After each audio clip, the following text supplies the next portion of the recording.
እንደምን አላችሁ የተወደዳችሁና የተከበራችሁ እኔ ጸጋዬ አብራር ነኝ። ይህ የኔ የዩቲዩብ ቻናል ነው። የተለያየ የጥበብ ስራዎችም ከናንተ ጋር ይዤ ቆይታ ማረግበት ቻናሌ ነው። ስለዚህ ሰብስክራይብ በማድረግ ቤተሰብ እንሁን። እንዲሁም ደግሞ የደውል ምልክቷንም በመጫን እንግዲህ የጥበብ ስራዎች በቶሎ ከተፍ እንዲሉላችሁ በማድረግ ይበልጥ ቤተሰብነታችንን እናጠንክር ለማለት እወዳለሁ። መልካም ጊዜ ውድ ቤተሰቦች። ሰላም ጤና ፍቅር ውድ በመላው ዓለም ለምትገኙ የዩቲዩብ ቻናል ቤተሰቦች በያላችሁበት እንዲበዛላችሁ እመኛለሁ። እኔ ጸጋዬ አብራር ነኝ። ለዛሬ ሰኞ እንዲሁ በጋራ ቆይታ ብናረግበት የጥበብ ስራ ይዤ ብቅ ብያለሁ። አንተነ ይሰኛል። ደራሲው ወይም ጸሐፊው ንጉሴ አየለ ተካ ነው። እንደተለመደው እንግዲህ ውድ ቤተሰቦች በስፋት በብዛት ብዙዎቻችሁ ማለት ይቻላል ወጥ አዲስና እንዲሁም ደግሞ ረዘም ያሉ ስራዎች ትጠይቃላችሁና እንደዚህ አይነት የጥበብ ስራዎች ረዘም ሰፋ ጠለቅ ሲሉ እንግዲህ የራሳቸው የሆነ ጊዜ ሰዓት ይፈልጋሉ፣ የዝግጅት ጊዜም በሰፊ ይፈልጋሉ። ስለሆነም ያ ከአንዱ ወደ አንዱ እስክንሸጋገር ባለው ጋፕ ውስጥ እንዲሁ ተራርቆ ከመጥፋት እንዲሁም ደግሞ አጫጭርና መጠነኛ ርዝመት ያላቸው ለምትወዱ ታዳሚዎችም እንደ ቫራይቲውም እንደ ምርጫ ስለሚሆናችሁ እንዲሁ በየመሃሉ አጣራ ያሉ ቆየት ያሉም ሊሆን ይችላል፣ የቅርብ ጊዜም ሊሆን ይችላሉ። እንዲሁም መጠነኛ ርዝመትም ያላቸው የጥበብ ስራዎችን ይዤ መጥቼ ከናንተ ጋር ቆይታ አረጋለሁና ያንን እግረ መንገድ ገልጬ ለማለፍ ስለፈለኩ ነው እንጂ ያው በሰፊና በረጃጅም ወጥ አዳዲስ ስራዎች ያለው ዝግጅት እንዳለ ነው ለማለት ነው። ስለሆነም ምናልባት እንግዲህ አጠር ያለ ስራ ወይም መጠነኛ ርዝመት ያላቸው ስራዎች ብዙም ነፍሳችሁ ለማትወድ ረጅምና ወጥ ስራው እስኪመጣ ያው በትግስት እንግዲህ እንድትጠብቁኝ ከአክብሮት ጋር ጠይቃለሁ። ውድ ቤተሰቦች እንደተለመደው ቪዲዮውን ስከፍቱት ላይክ አድርጋችሁ ጀምሩ። ሐሳብ አስተያየት እጅግ ይበረታታል። ለዚህ ያንንም ለምታደርጉ ከልብ አመሰግናለሁ። ከዛም ባሻገር ውድ ቤተሰቦች አብዛኞች የምትታደሙ ሰብስክራይብ ያላደረጋችሁ እንደሆናችሁ አያለሁ። ስለዚህ ሰብስክራይብ አድርጉ፣ ቤተሰብ እንሁን እና ጠንክር ለማለት ወዳለው ለዛም ታንኪዩ ብያችሁ ቀድሜ ማለፍ ፈልጋለሁ። መልካም ጊዜ ውድ ቤተሰቦች።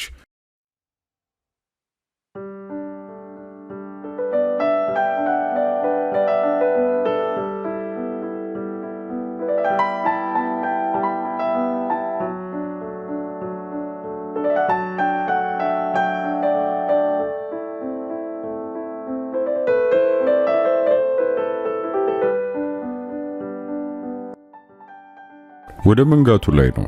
ከምስራቅ በኩል ሰማያውን ደግፎ አድማሱን ያካለለው ጋራ ባናቱ ላይ አሾልኮ ለጋውን የፀሐይ ጮራ ለከተማው ለማቀበል ገና በጉጉት ይጠባበቃል። ሌሊቱን ነክሶ የቆየው ጸጥታ ቦታውን ለቀኑ ካታ ለመልቀቅ የሚፈልግ አይመስልም። ከወደ ደጋማው ምድር ቁልቁል የሚነፍሰው ቀዝቃዛ አየር እንደ ባለ ጉዳይ ከወዲያ ወዲህ ያለ በአቅሙ ጸጥታን ሊያደፈርስ ይጠራል። ወይ ፈንክች! ከተማይቱ እንዲሁ በጸጥታ መዳፍ ተጠፍራለች። በማዕዘናቱ ካሉት ፋብሪካዎች ጥቁር ጢስ እየተጥመለመለ ይወጣና ደብዘዝ ባለው የጨረቃ ውጋገን ውስጥ እያለፈ ወደ ሰማይ ይበተናል። በሌሊት ፈረቃ የተመደቡት የፋብሪካ ሰራተኞች እየገፋ በመጣው ሌሊት እየተዳከሙና እንቅልፍም እየተጫናቸው ሲሰሩ ነፍስና ስጋቸው ይሟገታል። ለጸጥታ ጥበቃ የተሰማሩ ፖሊሶችና በየስፍራው ያሉ ዘበኞችም ቆቆ ነው ካሳለፉት ምሽት ተላቀው እፎይ ብለው ለመተኛት የሌሊቱን መንጋት እየተጠባበቁ በያሉበት በድካምና በእንቅልፍ ያፋሽካሉ። ቀሪ የከተማው ነዋሪ ህዝብ ረጭ ብሎ ተኝቷል። እንቅልፍ በየቤቱ ገብቶ በእያንዳንዱ ህይወት ውስጥ ተንዘራፍቷል። አንዲት ነፍስ ብቻ የእንቅልፍ ክርን አረታትም። አልጋ በያዘ ስጋው ውስጥ ተወሽቃ በብረቱ ስር ተጠምዳለች። እንደ ፋብሪካ ሰራተኞቹና እንደ ዘበኞቹ በድካም አትንገላወጅም። ይንጋ አይንጋ ጉዳዩ አይደለም። ብቻ ስራዋን ብርቱ ስራዋን ማጣደፍ። ቀስ በቀስ ከነፋሱ ሽውታ ጋር ሌሎችም ኮሽታዎች ጸጥታውን ይጋፉ ጀመር። ምሽት ግዛቱን ለቆ ሲሄድ በስፍራው የቀን ብርሃን ተተካና ለሥራ ወዲያና ወዲህ ውርውር የሚሉ ሰዎች መታየት ጀመሩ። ያቺ ነፍስ እሷን ብትሆን ፋታ በሌለው የአእምሮ ሥራ ተጠምዳ አይነጋ የለም ነጋላት። ከዋክብት በጎጋጋን ተጋርደው ምሽት ከተማውን ተሰናብቶ እስኪጓዝ በትንሹ አዛኒ ጋባ ቤት ውስጥ ጭንቀትን አርግዛ ጭንቀትን ስታላምጥ የነጋላት ነፍስ የአንተነህ ነፍስ ነበረች። አንተነህ በሻ ውረድ።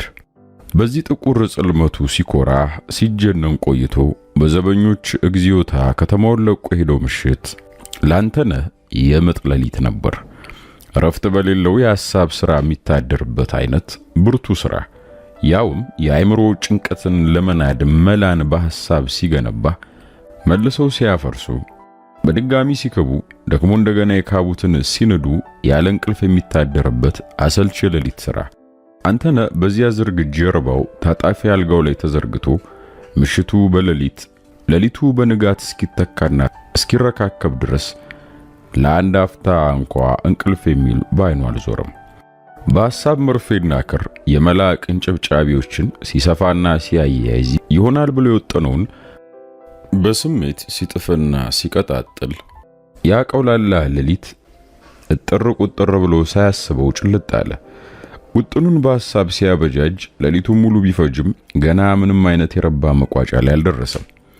ተንጋለለበት ሆኖ ቀንም እንደ ሌሊቱ ይህንኑ ትብትብ የሐሳብ ዝባዝንኪ በልኩ ሲያብላላ ቢውል ምርጫው ነበር። ሆኖም ግን የሌሊቱን ባይተዋር ጸጥታ የቀኑ የመኪናዎች ጥሩምባና ውካታ ስለነጠቀው ተነስቶ ወደ ውጭ ለመሄድ ዝግጅቱን ቀጠለ። እንደምን አደርክ አንተነህ አሉት እናቱ እመት ያሰለፍ። በእጃቸው ቁርስ መሳይ ይዘዋል።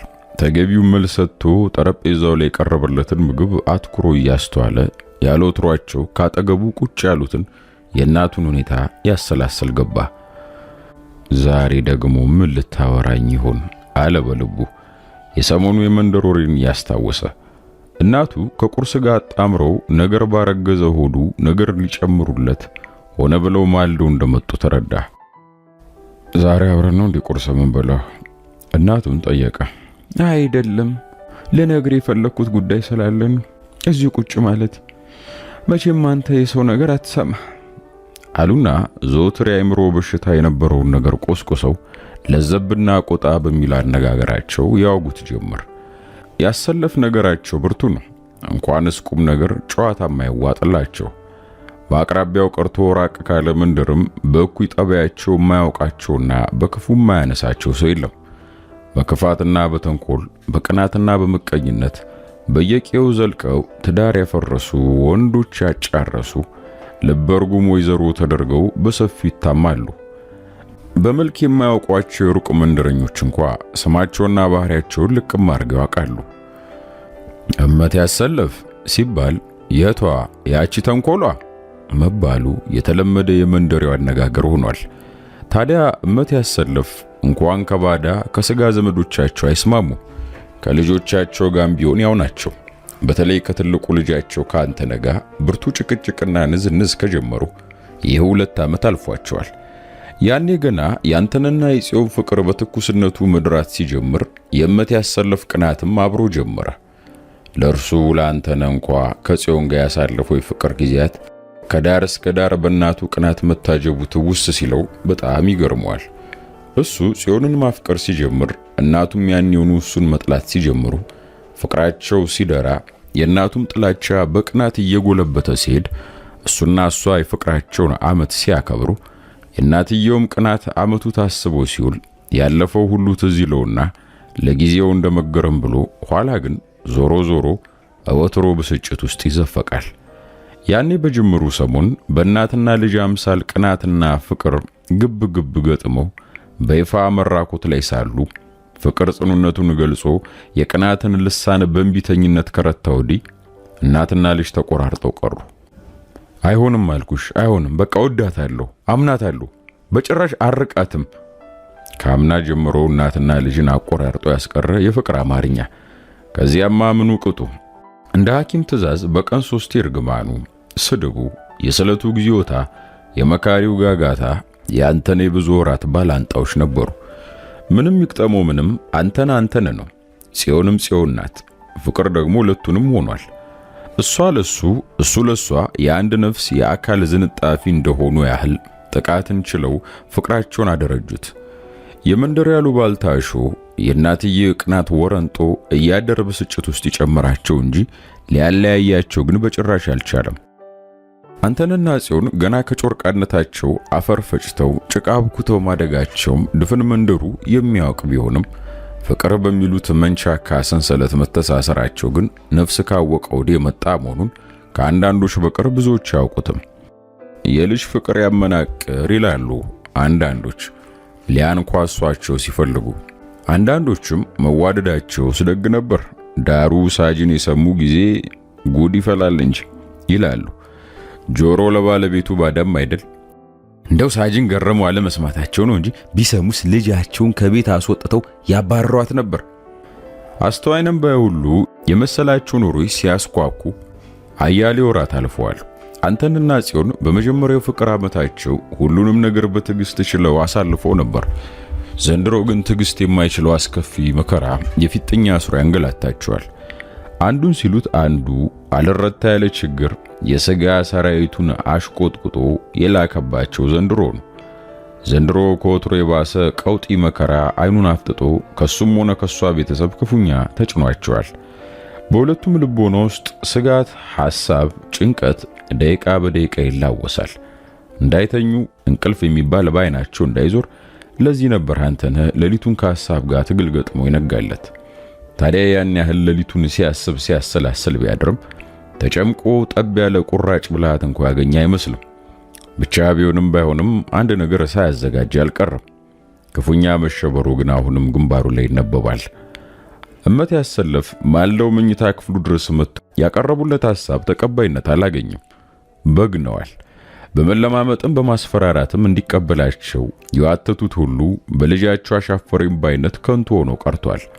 ጽዮን አትሆንም ተዋት፣ ኮከባችሁ እንደማይገጥም ሁነኛ ዋቂ ነግሮኛል፣ ብትረሳት ነው የሚበጅ፣ ኋላ ነግሬሃለሁ ልብ አርግ የሚለው እምብርት ሐሳባቸው በሰላም ቢታ ተቆርጦ ተደምድሟል። በቃ እንደው አሻፈረኝ ማለት ነው አንተ ልጅ። አዎ እንዲያውም ከቁጥጥራችን ውጪ ሆና አርግዛለች። በቃ ምን አልክ? አርግዛለች። ከማን? ከኔው። እውነትን ነው አንተ? እስቲ ወላዲት አምላክን በለኝ። እንግዲህ አንዴ ነግሬሻለሁ። እመት ያሰለፍ ስቅስቅ ብለው አለቀሱ። ዘራቸውን ረገሙት፣ መፈጠራቸውን ጠሉት። የተጸነሰው የልጃቸው ልጅ ሳይቀር በእናቱ በጽዮን ማህፀን ውስጥ እንዳለ ውሃ ሆኖ እንዲቀር ልሳናቸው የፈቀደውን ያህል ጮኸው ተሳሉ። ምስኪናዋን ጽዮንንም ጭምር ለሞት እየተመኙ ለፈጣሪ አሳቀሏት።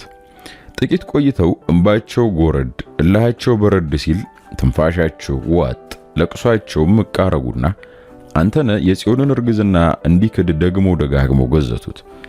አንተነህ አሻፈረኝ ባይነቱም ጭንቅ ባለው ድምጽ ከአንደበቱ ተንፍሶ የታሸገ ፖስታ ከመኝታው ትራስ ውስጥ አነሳና እናቱን ብቻቸውን ትቷቸው እንጥቅ ብሎ ከቤት ወጣ። በሊናው የምትታየው ጽዮን ናት። የጽዮን ምስል ድረስልኝ ያለው ይመስል አይኖቹ እንባ እያቀረሩ በፍጥነት የግቢውን በር ተራምዶ ወጣ። በአንተነህ ህሊና ውስጥ የምትገላበጠው ጽዮን የዛሬን ያርገው እንጂ በልጅነቷ በትውት ጠባያና በቤት ውስጥ ስራዋ በአዋቂዎች ዘንድ የተመሰገነች ወጣት ነበረች። ያኔ እንኳ በአባቷ በሳጅን ገረመው በሚያውቃት መንደርተኛ ሁሉ ነጋ ጠባ እንዳልተመረቀች ዘንድሮ አርግዛ መታየቷ የሴት ነገር ያላሰኘው የለም።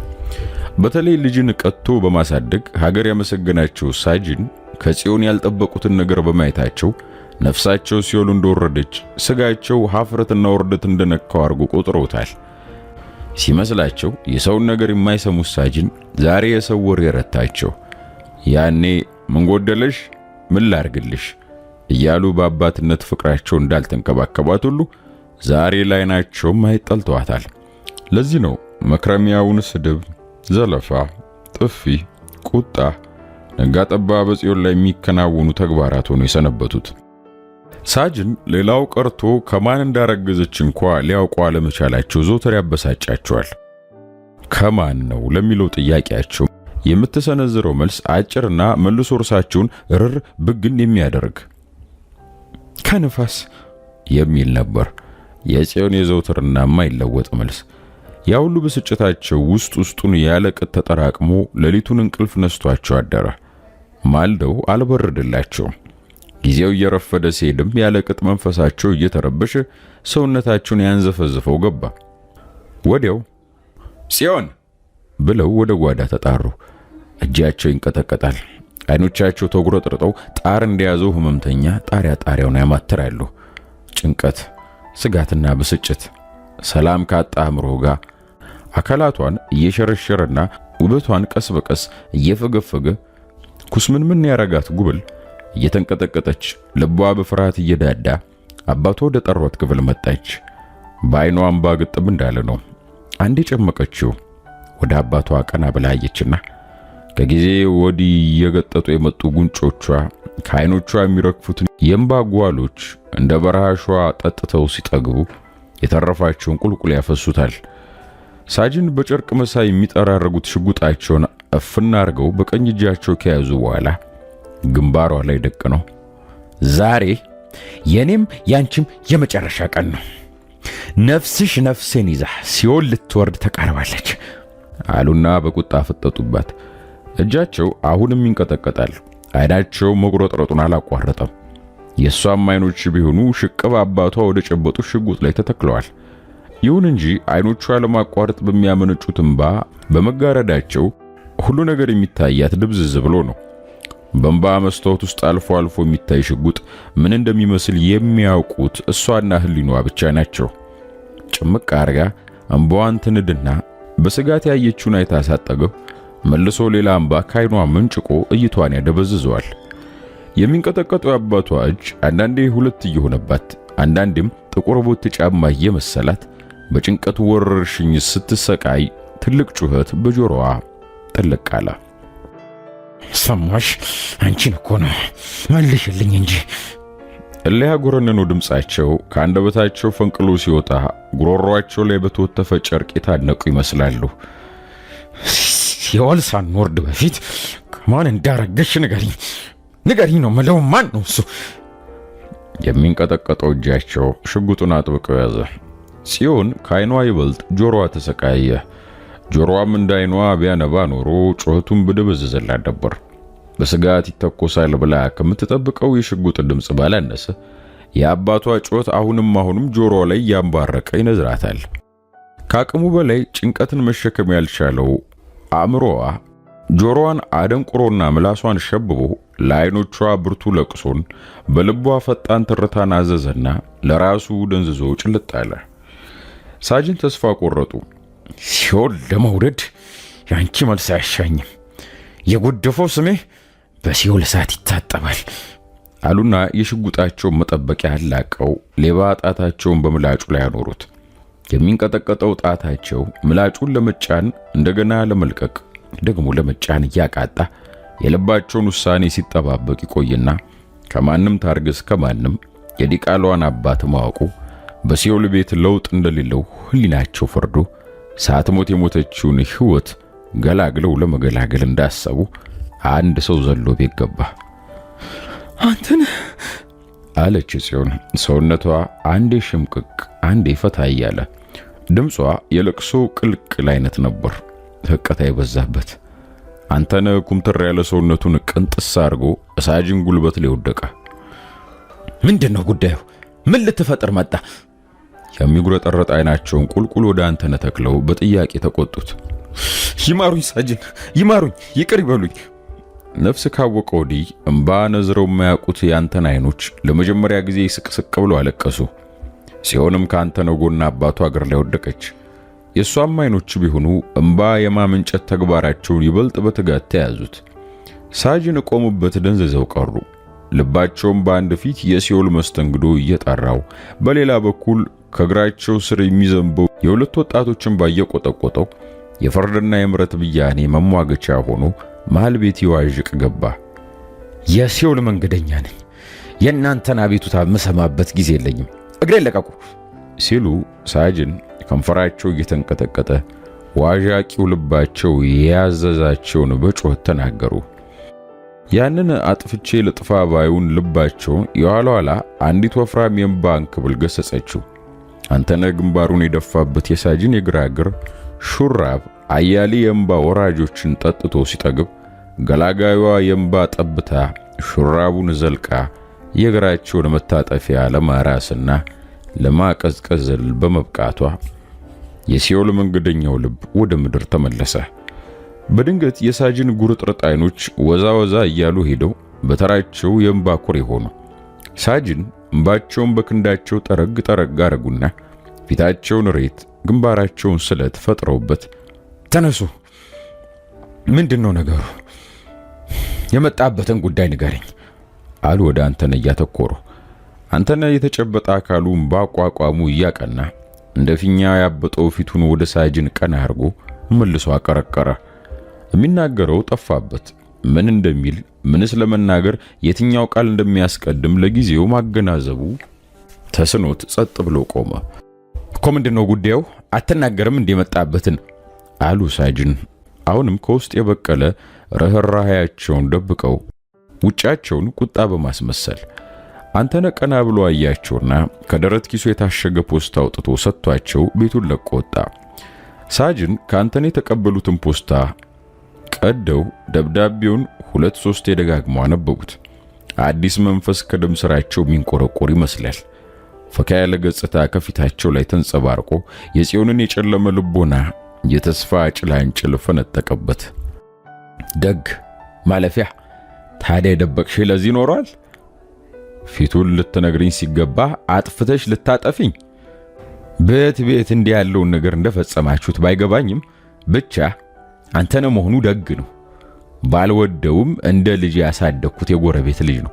ጥሩ ልጅ መሆኑን አውቃለሁ። ነገሩ እንዲህ ከሆነ እሱ መሆኑ ቅር አይለኝም። አብሮሽ ሊዘልቅ የሚችል እውነተኛ ባልንጀራሽ እንደሆነ ከጽሑፉም ከሁኔታውም አውቄያለሁ። ወግና ደንቡ መደፈሩ እንጂ መቼም አንዴ ከሆነ ምን ይደረጋል? በአሁን ጊዜያችሁ ራሳችሁን ችላችሁ በትዳር ጎጆ እስክትወጡ የኔ እርዳታ እንደሚያስፈልጋችሁ አውቃለሁ። ለማናቸውም ሁለታችሁም ባላችሁበት የአባትነቴን መመክራችሁ ብዙ ነገር አለና መክረሚያውን እንዲያውም እሁድ ዕለት እዚህ እንዲመጣ ንገሪው። ምሳም እንጋብዘዋለን። በተረፈ ከእንግዲህ ብዙም አትስጊ። አሁን ሂጂና ፊትሽን ታጠቢ አሏት።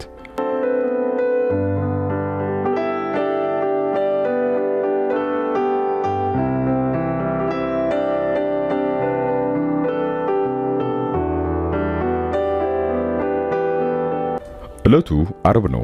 ጊዜው እኩለ ሌሊት ላይ ነው። አንተነህ በጀርባው አልጋው ላይ ተንጋሏል። አይኖቹ የእንቅልፍ ሲሳይ ተነፍጓቸው ሽቅብ ጣሪያው ላይ እንከራተታሉ። በአቅራቢያው ማንም ሰው የለም። ብቻውን አንድ ክፍል ቤት ውስጥ ሆኖ በአእምሮ የሚርመሰመሰውን ያዳምጣል። ነጽዮን ቤት የታየው አባትና ልጅ ትንቅንቅ ስጋት ውስጥ ጥሎታል። ሳጅን በጽዮን ግንባር ላይ ሽጉጣቸውን ደቅነው ያፈጠጡት ከእርግዝናዋ ጋር በተያያዘ ጉዳይ እንደሆነ ሲያውቅም አደፋፈራቸውና ጭካኔያቸው እጅግ ዘግንኖታል። እሱ ለሳጅን ፖስታውን ሰጥቶ ከሄደ በኋላ ምን ደረጃ ላይ እንደደረሰ ያውቅም። ሳጅን በጦር ሜዳ ቆራጥ ደፋርና ጨካኝ ስለመሆናቸው የሚወራውን አስታውሶ ይህንኑ ጭካኔ በልጃቸው ላይ ከመፈጸም ወደ ኋላ እንደማይሉ አድርጎ ቆጠረ። በጽዮን ላይ ሽጉጥ እንዴት ይሆናል? በማለት በቅዠት አይነት አነጋገር ድምጹን ዝቅ አድርጎ አማተበ። በኔው ጣጣ ሞተሽ ማለት አይደል? በአይነ ህሊናው የጽዮን ግንባር በጥይት ሲተረተር ታየውና ዘግንኖት ሽምቅቅ አለ። የፊጥኝ ተጨባብጦ የነበሩትን የእጆቹን መዳፎች አላቆ በግራ እጁ ላይ ያለችውን ሰዓት ተመለከተና በረጅሙ ተነፈሰ። በልቡ የሚንቀለቀለውን የጭንቀት ሰዓት መልሶ መላልሶ ስለፈጀው የታመቀ ስቃዩን የተፋው እየመሰለው ደግሞ ደጋግሞ ይተነፈሳል። በጭራሽ ጋብ ሊለት አልቻለም። ከተንጋለለበት ተነስቶ ሲንቆራጠጥ ጥቂት ቆየና ከቤቱ ወጥቶ በግቢው መሃል ላይ ካለው የዋንዛ ግንድ ላይ ተደግፎ ቆመ። የነፋሻው አየር ቅዝቃዜ ለጊዜው ቢያረካውም ህሊናው ግን አሁንም ጤና አላገኘም። በውድቅት ሌሊት ከራሱ ልቦና ጋር ንዝንዙን ተያዘው። ብስጭት ከወዲያ ወዲያ ያወዛውዘዋል። ራሱን በራሱ በጥያቄ እያፋጠጠ አንጎሉን በንዴት ያተራምሰው ገባ። ጭው ባለ ሐሳብ ገደል ውስጥ ሰምጦ ቀረ። ወዲያው ድም የሚል ድምጽ ከሐሳቡ ቀሰቀሰውና አይኖቹን ወዲያና ወዲህ ቢያሰማራ ምንነቱን የማይለየው ነገር ውልብ ብሎ ተሰወረበት። አንተነህ ደንታም አልሰጠው። ነገሩን ችላ ብሎ ቀድሞ ወደ ነበረበት የሐሳብ ሰራዊት ተቀላቀለ። አፍታም ሳይቆይ የግቢው በር በጣም ተንኳኳ። ጠመንጃ ያዙ ሰዎችም በአጥር ዱብ እያሉ ዘሎ ይገቡ ጀመር። አንተነህ በዚህ ውድቅት ሌሊት ምንም ይመጣል ብሎ ስላልገመተ ድንጋጤው ቆመበት በድን አደረገው። ቆም፣ እንዳትንቀሳቀስ የሚል ከባድ ጩኸት እንደ መብረቅ ጆሮ ላይ ሰንጥቆ ገባ። ለካስ ፖሊሶች ኖረዋል። ፈጥነው በመጠጋት የሰደፍ ዱላቸውን ካሳረፉበት በኋላ መላ አካላቱን ይፈትሹት ጀመር። ነገር ግን ምንም አላገኙበትም። አንተ እዚህ እሱን ጠብቀው፣ ሌሎቻችሁ ግቢውን ፈትሹ አለ ከፖሊሶቹ አንዱ። ወዲያው በየጉራንጉሩ ግቢው ይታሰስ ገባ። ብዙም ሳይቆይ ከማድ ቤቱ አጠገብ ካለው አጥር ስር በጆንያ የተጠቀለሉ ልዩ ልዩ የመለዋወጫ ዕቃዎች ተገኙ። ይኸውና ተገኝቷል፣ መደበቁ ነበር አለ በጆንያ የተሞሉትን ዕቃዎች ያገኘ ወታደር። ግርግሩ ከእንቅልፍ እየቀሰቀሳቸው እመት ያሰለፍ ልጃቸውና ተያዝ የተባለው ዕቃ ከፖሊሶች ጋር ሲመለከቱ ነገሩ እንደ ህልም ሆነባቸው። ወዲያው የጉዳዩን ምንነት ጠይቀው ሳይረዱ ፖሊሶች አንተንና ዕቃውን በላንድ ሮቨር መኪናቸው ጭነው ወደ ጣቢያ ሄዱ። በማግስቱ ጧት ጽዮን አባቷ ያዘጋጁትን የእሁድ ለቀጠሮ ለመንገር ወደ አንተነ ቤት ሄደች። እንዳሰበችው አንተነን አላገኘችውም። እንዲያም ያልጠበቀችው የስድብና የርግማን ማት ገጠማት። እመት ያሰለፍ አራስ ነብር ሆኖ አንቺ ገፊ የገፊ ዘር ሂድ ጥፊ ከዚህ ነፍስሽን ያጥፋው ብለው ጽዮንን አሳቀው መለሷት። ካንተነ ቤት ቆሎ ያተገፉ የተመለሰችው ጽዮን ክፉኛ በመደናገጧ አእምሮዋ ተረበሸ። የቤታቸው ጓሮ ተቀምጣ ስቅስቅ ብላ ያለቀሰች። በተጎሳቀለው ህሊኗ ላይ ብርቱ ድንጋጤና ምርር ያለ ሐዘን ተጨምሮበት ጤንነቷን አደፈረሰው። አጠወለወላት። ደግሞ ደጋግሞ አስመለሳትና አዙሯት ጠቅለል ብላ ወደቀች። ጽዮን ያንተንን መታሰር የሰማችው ታማ አልጋ ላይ በወደቀች በሶስተኛው ቀኗ ነበር። በሰሌ መታሰሩን ከሰማች ወዲህ በየቀኑ ህመሟ እየጠናባት እንጂ እየተሻላት አልሄድም። የመንደር ሐኪም ከአንዴም ሁለቴ ተጠርቶ ሕክምና ቢያደርግላትም ለጊዜው ሻል ሊላትና መልሶ ያገረሽባታል። ህመሟ ምን እንደሆነ ተለይቶ ባይታወቅም ያንተነ መታሰር መንፈሷን እንዳናጋው ግን ወላጆቿ በክረው አውቀዋል። እያደር ቋንቋ ሁሉ ያንተነን ስም መጥራት ብቻውን።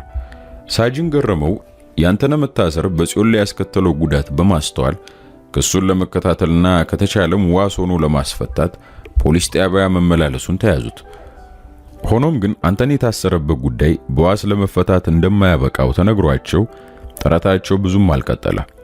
የፊያት መለዋወጫ ዕቃ መጋዘኑ ለብዙ ጊዜያት ሲያራቁት የቆየ ሌባ እንደሆነ የተነገራቸው ሳጅን ጉዳዩ ሊሆን እንደማይችል ቢታወቃቸውም ከአንተነ ግቢ በውድቅት ሌሊት የተገኘውና በኤግዚቢትነት የቀረበው ዕቃን ሲመለከቱ ብርቱ ጥርጣሬ ላይ ሳይወድቁ አልቀሩም። አንተነ እስር ቤት እንዳለ 2 ወራት አለፈው። ይሽ ደፊናት ልጄ እንዳፋ ውስጥ የጨመረችው የሚሉት እናቱ እንኳ አዘውትረው ጽዮንን አልፎ አልፎም ራሱ አንተነን ከማማረርና ከመርገም በቀር ለመጠየቅ ጣቢያ ዝር ብሎ ማያውቁ። የፈረደባት ጽዮን ነበረች አልጓ ላይ ሆና በየወቅቱ ምግብ እንዲሄድለት ወላጆቿን እየወተወተች የምታስልክለት። ጽዮን ይሁሉ ሲሆን ህመሟ እየበረታባት እንጂ እየተሻላት አልሄደም። እንደ ኳክብት የሚናፍቋት ያንተን አይኖች የህሊና ረፍት እየነሷት ህመሟን ይበልጥ እያባባሱባት ሄዱ። እንደምንም ተክተርትራ ፖሊስ ጣቢያ ድረስ ሄዳ ልትጠይቀው በልቧ ትከጅልና ከአልጋዋ ለመውረድ ስትጣጣር አዙሯት ትወርቃለች። እያደር በበሽታ ላይ ሐሳብ፣ በዚያ ላይ ደግሞ የወሊድ ጊዜዋ መቃረብ ሁሉም ተደራርበው የረገፈ ሰውነቷን ይብሳ አራገፏት። ያንተነ ጉዳይ ለጣቢያው ምርመራ ቡድን መላቅጡን ያጣ ችግር በመፍጠሩ ሌሎች አስተማማኝ መረጃዎች እስኪገኙ ድረስ እስር ቤት እንዲቆይ ተደርጓል። እስር ቤትም ሆኖ ያንኑ የጽዮንን ጉዳይ በማብሰልሰል ሳይጨነቅ አልቀረም። ለአባቷ ሚስጥር ያዘውን ደብዳቤ ከሰጠ ወዲህ በጽዮን ቤት ምን እንደተፈጠረ ለብዙ ዓመታት አላወቀም ነበር። ያ ሁሉ አልፎ በጽኑ ሕመም ላይ መገኘቷና በየዕለቱም እየጠናባት መሄዱን መስማት የጀመረው ባለፈው ሳምንታት እስረኛና ጠያቂ እንዲገናኙ ከተፈቀደ ወዲህ ነው። ሰሞኑን ግን በየቀኑ ምግብ እየያዙላት የሚመጡት የጽዮን ታናሽ ወንድሞች እስከነካቴያቸው ስለቀሩ ስጋቱና ሐሳቡ ጠጥሮ ህሊናው ይበልጥ ሰላም አጥቷል። እስር ቤቱ ከውስጥ ጨለምለም ብሏል። አንተነ ከማዕዘን በኩል የግድግዳውን ጥግ ይዞ አንገቱን ደፍቶ ተቀምጧል። አንዳንድ እስረኞች ካርታ ሲጫወቱ፣ አንዳንዶቹ ደግሞ ሐሳብ እንደሌላቸው ሁሉ ጠዋ ባለ እንቅልፍ ውስጥ ያንኮራፋሉ። ቀልድ የሚያወሩም አሉ። ጥርሱን የሚፍቅም ይገኛል። አንተነ ግን በሐሳቡ ጣውረድ ውስጥ ይማስናል። ወንድም አለው አንተነን አንድ ከሆስፒታል ህመሙ ተሽሎት ዛሬ ጠዋት የመጣ እስረኛ። አንተነ ከነበረበት ትካዜ ልቡን መለስ አድርጎ አቤት አናገርከኝ? ምን ሆነሃል? ታስባለህ? አይዞህ አትጨነቅ፣ መታሰር እንዲህ ያለ ነው። አለው ግመምተኛው እስረኛ ሊያጽናናው ትከሻውን መታ እያረገው። አይ እንዲያው ዝም ብዬ ነው ባጭሩ መለሰለት። ታዲያ ለምን ዝም ትላለህ እንዴ? እንጫወት እንጂ ካልተጫወቱ እኮ እስር ቤት ውስጥ ጊዜ አይሄድም አለና ወዲያው ከተል አድርጎ ደግሞ ምን እንተዋወቅ፣ እኔ ሸመታው እባላለሁ፣ አንተስ? አንተነህ ግመምተኛው እስረኛ የጠየቀውን ሁሉ ፈጽሞ ተመልሶ ሊያቀረቅር ሲከጅለው የኔን ስም ሰምተህ አታውቅም? ስሜን ድፍን ከተማው ያውቀዋል እኮ መቼስ ሙያዬ ያላስተዋወቀኝ ሰው የለም አለ ሸመታው ኩምተር ያለ ፊቱን ፈካ አድርጎ። ምንድነው ሙያ? ሌብነት ነው። እንዴት ስሜን እንኳን አልሰማህም? በእርግጥ ስምን እዚህ ጣቢያ ከመጣው ፖሊሶች እያደነቁ ስለሰራቸው ስራዎች ሲያወሩ ሰምቻለሁ። አንተ መሆንን ግን በጭራሽ አላወኩም ነበር።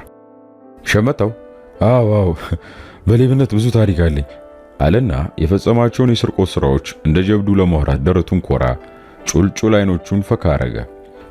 በዚህ ከተማ ያልሰረኩት ቱጃር የለም። በተለይ ከቱጃር መስረቅ ቀላል። ብዙ ጊዜ የሚያስቸግሩኝ የመንግስት መስሪያ ቤቶችና ድርጅቶች ብቻ ናቸው። ብዙ ጊዜ ታስሬ ስፈታ አንድም ቀን እንኳን ከቱጃር ስሰርቅ የተያዝኩበት አጋጣሚ የለም ብሎ ወሬውን በሰፊው ለመተረክ አቀማመጡን አሳመረ። አንተነህ በዚህ አይነቱ ጨዋታ ቢገፋበት በመጠኑ የሚያዝናናው መስሎ ስለታየው የሸመታውን ወሬ በጥሞና ይከታተል ጀመር። ሸመታው በሌብነት ስምሪት ውስጥ ካጋጠሙት ድንቅ ሁኔታዎች መካከል ጥቂቶቹን እየመረጠ ሲያወራለት ቆይቶ የአንተነህን ልብ ክፉኛ ያስደነገጠው የመለዋወጫ ዕቃ ስርቆት ታሪክ ጀመረለት። ብዙ ነው፣ ግን ምን የሌባ ነገር መያዝ በሚገባው ሳይያዝ በቀላል ነገር ነው ፖሊሶች እጅ የሚገባው። አንዴት እዚህ ይለኛል እንደለመርኩት ከፊያት መጋዘን ደና ዋጋ ያላቸው የመኪና መለዋወጫ ዕቃዎች በጆንያ አግበስብሼ እንደ ወጣው ያላሰብኩት የነዚህ ኡጂዎች ፖሊሶች ላንድ ሮቨር እፊቴ ደቅን ማለት ሲል አንተነህ አይኑን አፍጥጦ ከተቀመጠበት ሊነሳ ምንም አልቀረውም። ወዲያው መጨረሻውን ለመስማት እንደምንም ራሱን ተቆጣጠረና እሺ ከዚያስ እንዴት አመለጥክ አለው ለወሬው አድናቆት ያለው በማስመሰል። ከዚያማ ምን ወቅቱ ዕቃዬን እንዳልጥል አጓጓኝ እንዳለ ተሸክሜ ፊት ለፊት ባሉት መንደሮች ውስጥ ሸመጠጥኩ። ላንድ ሮቨሯ ወደኔ እስክትጠመዘዝ ርቄ ሄጄ ነበር። ግን ምን ያደርጋል ዞር ስል ቂጤ ስር ደርሳለች። ወለም ዘለም ሳልል ፊት ለፊቴ ካለው የሰው ግቢ ዕቃውን ከነጆን እየወረወርኩና እኔም ተንጠላጥዬ ዘልዬ ገባሁ። ይገርማል። በዚያው ውድቅት ሌሊት ግቢው ውስጥ አንድ ሰውዬ ዛፍ ተደግፎ ቆሞ ጸሎት ነው መሰለኝ አቀርቅሮ ይደግማል። እሱን ሰውዬ ብታየው እኮ መቼም እሱ ያልጸደቀ በዚህ ምድር ማንም ሰው አይጸድቅም። ብቻ እሱን ሳየው አሁንስ አለቀልኝ አልኩና ዕቃዬን እዛው ትቼ ወደ ሌላ ግቢ ስዘል ግንቡ ላይ የተተከለው የጠርሙስ ክስካሽ የቆራረጠኝ እስካሁን ጠባሷ አለ። ጦሴን ይዞት ሄደና ከድሮ ምን ያን ሰፈር አልወደውም። ለምን አትወደውም? መጥፎ የነፍጠኛ ሰፈር ነው። በተለይ አንድ የፈጥኖ ደራሽ ፖሊስ ጡረተኛ ያሉ አንዴ በጨለማ ሽጉጥ መዘውብኝ አምልጫቸዋለሁ። እርጉም ሰውዬ። እኔ ስለሳቸው ብዙ ሰምቻለሁ። ሳጅን ማን ነበር ስማቸው እንኳ? ሳጅን ገረመው። አዎ ታውቃቸዋለህ እንዴ? የተረገሙ ሰውዬ። እንዲያውም ትናንት ሆስፒታል ውስጥ ሲያለቅሱ አይቻቸዋለሁ። ሰው ሞቶባቸው ነው መሰለኝ። የዚያ ሰፈር ጡረተኛ አንድ አልቀረም ግልብጥ ብሎ መጥቷል። እንዴ ማን ነው የሞተው ሰው ታውቃለህ? እኔ እንጃ፣ ሰውም ሲያወራ አልሰማው። ለራሴ ጠባቂ ፖሊስ መፈናፈኛም አልሰጠኝ። በመስኮት ነው ሲለቀስ ከሩቅ ያዩት። መቼም ያው የእሳቸው ቤተሰብ ወይም የቅርብ ዘመድ መሆን አለበት የሞተው። ረሳቸውንም ይዟቸው ሄደ። እባክህ እሳቸው ሳይረቡ የተረገሙ። ንዴት፣ ስጋትና ጭንቀት በላይ እየጨመረበት የመጣው አንተነህ ዘሎ በሁለት እጆቹ ሸመታውን አነቀው። እንዴ ሰውዬ ጤነኛ አይደለም እንዴ? አረ ልቀቀኝ! አንተ ያንተ መዘዝ ነው ለዚህ ሁሉ። እኔ ምን አጥፍቼ? ኋላ አንድ ነገር በሆነ ዳፋ እንዳልሆነብህ። ሳጅን ገረመው አለቀሱ አልከኝ። ጽዮን ሞተች ማለት ነው። የቷን ደግሞ ጽዮን? ልቀቀኝ እንጂ። አንተነህ እልህ ተናነቀዋል። በዚያው ድቅት ሌሊት የሰይፍ ዱላ የቀመሰበት ተይዞ የታሰረበት ሚስጥር ሁሉ ወለል ብሎ በአይኑ ላይ አረፈ። በመታሰሩ ምክንያት ሳያስታምማት ሳይደግፋትና እንደ ወትሮ አይዞሽ ሳይላት ቀርቶ በብስጭትና አስታማሚ ባጣ በሽታ ምስኪኗ ጽዮን እንደሞተችም ህሊናው ለመረዳት ችሏል።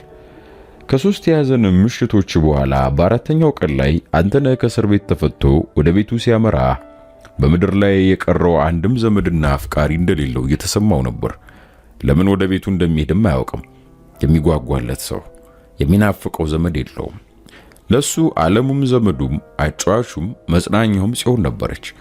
እሷ ደግሞ ሳትሰናበተው ብቻውን ጥላው ለሞት ተሸንፋለች።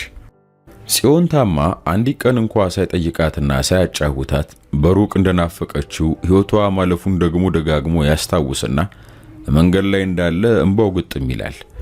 ወዲያው ደግሞ እናቱ እመት ያሰለፍ የጽዮን መሞት ምን ያህል እንደሚያስደስታቸው ይገምትና በተራው እሳቸውን ለክፉ ያሳቅላል። ሐዘን ያጠላበት ወጣት ጭር ባለ ቀትር መንደሩን አቋርጦ መኖሪያ ግቢው እስኪገባ የሚያውቀው አንድም ሰው አልገጠመውም። ግቢው ወለል ብሎ እንደተከፈተ በሩን ተራመደና ፈንጠር ብላ ከጥግ ወደምትገኘው ዛኒጋባ ቤት አመራ። በቤቷ ውስጥ ምንም ነገር የለም። ያቺ ታጣፊ አልጋው፣ ጠረጴዛው፣ የመጽሐፍ መደርደሪያውና ሳጥኖቹ ሁሉ የሉም። አነስተኛ ድብዳብ መሳይ ምንጣፍ ብቻ ከበስተቀኝ በኩል ግድግዳው ስር ተነጥፋለች። ባይተዋርነት ልቦናውን እያሸበረው ውትፍ ያለ ሆዱን አጠፈና ድብዳቧ ላይ በደረቱ ተዘረጋ። ሆዱ ተርቧል፣ ግን አልተሰማውም። ውሃም ጠምቶታል፣ ግን ትዝም አላለው። የሰሞኑ ራስ ምታትም እንዳለ ነው። እሱም ቢሆን አድማጭ አላገኘም። ብቻ አንድ ነገር ክፉኛ ያመዋል፣ ያቃጥለዋል። እንደ ውስጥ እግር እሳት ድብና አርጎ ይለበልበዋል። ህመሙ የደዌ ሳይሆን የጽዮን ሞት ያስከተለው የአንጀት ውስጥ እየየ ነው። ሐዘኑ ሰቀቀን ሆነበት። ባይተዋር መንፈሱ በግላጭ እየቀቀለ ያክተረተረዋል። አንተነህ ባዶ ቤት ውስጥ ኩርምት ብሎ እንደተኛ ማሙሽ በአንድ እጁ ቆርኬ በሌላ ቆሎ እንደጨበጠ በሩን ታኮ ገባ። ማሙሽ ለአንተነህ ያክስቱ ልጅ ነው። ያንተነህ አክስት ማሙሽን ከ5 ዓመት በፊት ሆስፒታል ውስጥ እንደወለዱት ወዲያ ሕይወታቸው በማለፉ ከዚያን ጊዜ ወዲህ ለማሙሽ እናቱም አሳዳጊውም እመት ያሰለፍ ናቸው። እንደምን አለ ማሙሽዬ? አንተነህ ማሙሽን ሳም ማረገና የደረቀ ንፍጡን ጠርጎለት እጎኑ አስቀመጠው። እንደወትሮ በማቆላመጥ ሊያጫውተው አልሞከረም። ብቻ ስለ ጽዮን አሟሟት ቡና ላይ አዋቂዎች ሲያወሩ የሰማውን እንዲያወራለት ፈልጎ ማሙሽን ጸጉሩን እየደባበሰ ይጠይቀው ጀመር። ማሙሽ ጽዮን መቼ ነው የሞተችው? ትልቁ ቤት ነበረች ከእናቴ ጋር።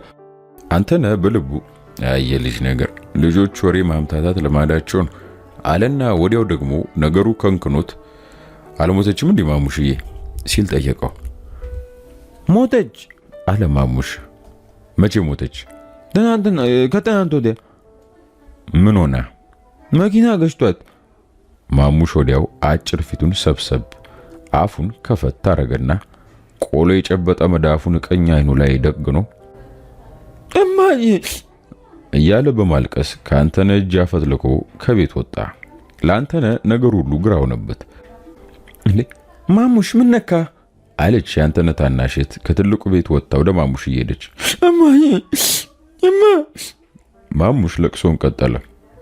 አይዞ ትመጣለች እቅፍ አድርጎ አባበለችው። መቼ? ማሙሽ ህቅ እያለው ጠየቃ። አሁን ትመጣለች። ይዛው ወደ ትልቁ ቤት ገባች። አንተነህ ከእናቱ ጋር ለመገናኘት አልፈልግም። የእመት ያሰለፍ ነገር ቆርጦለታል። የሱና የጽዮን ፍቅር መቅኖ አጥቶ ላሳዘኝ ፍጻሜ በቃው። በእመት ያሰለፍ ክፉ ቀልብ እንደሆነ ስላመነ በሕይወቱ የመጨረሻ ጠላቱ አርጎ ጠልቷቸዋል። ታስሮ አንዲት ቀን እንኳን ሳይጠይቁት መቅረታቸውም የጥላቻው አንዱ ምንጭ ነው። በረጅሙ ተንፍሶ ከተኛበት ተነሳና ትንሿን ቤት ለቆ ወጣ። አሁንም ግቢው ጭር እንዳለ ቢሆንም ከትልቁ ቤት ግን በርካታ ሰዎች ሲያወሩ ተሰማው። ወሬ ወዳድ እናቱ እንደልማዳቸው ጎረቤት ጠርተው ቡና በመጠጣት ላይ እንዳሉ አወቀ። ለእናቱም ለግቢውም ባደረበት ጥላቻ ወደ ትልቁ ቤት ፊቱን መለስ ሳያደርግ የዋንዛውን ዛፍ አልፎ ግቢውን ለቆ ወጣ። ከፊት ለፊት ራቅ ብሎ የነጽዮን ግቢ ይታየዋል። ያኔ ጽዮንን በፈለገ ቁጥር ዙሪያውን የሚያዣብብበት ግቢ ዛሬ እሷ አፈር ብትገባ ጥፋ ከዚህ ብሎ የሚያባረው መሰለው። ስላማሟቷ ማን አግኝቶ ማን እንደሚጠይቅ አያቅም። ብቻ ታማሞተች ከሚል የተለየ መልስ እንደማያገኝ ልቡ ያውቆታል።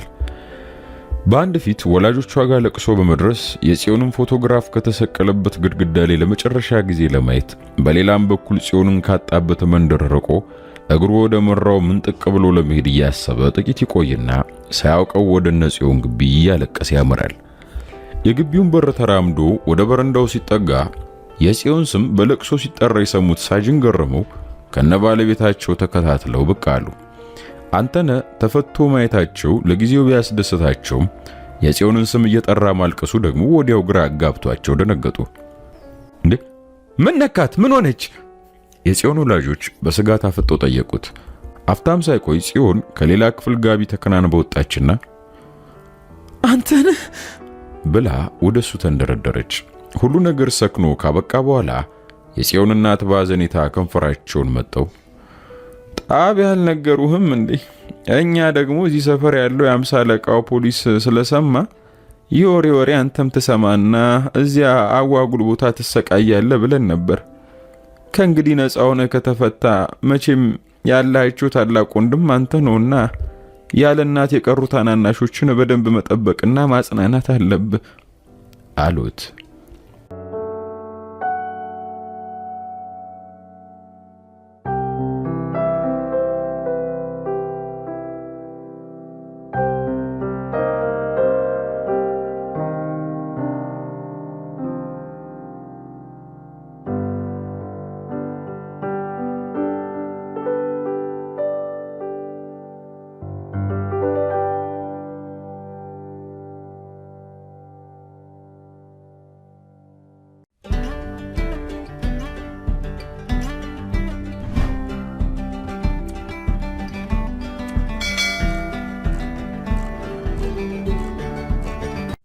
እንደምን አላችሁ የተወደዳችሁና የተከበራችሁ? እኔ ጸጋዬ አብራር ነኝ። ይህ የኔ የዩቲዩብ ቻናል ነው። የተለያየ የጥበብ ስራዎችም ከናንተ ጋር ይዤ ቆይታ ማረግበት ቻናሌ ነው። ስለዚህ ሰብስክራይብ በማድረግ ቤተሰብ እንሁን።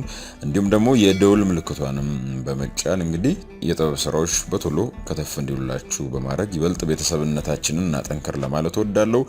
መልካም ጊዜ ውድ ቤተሰቦች።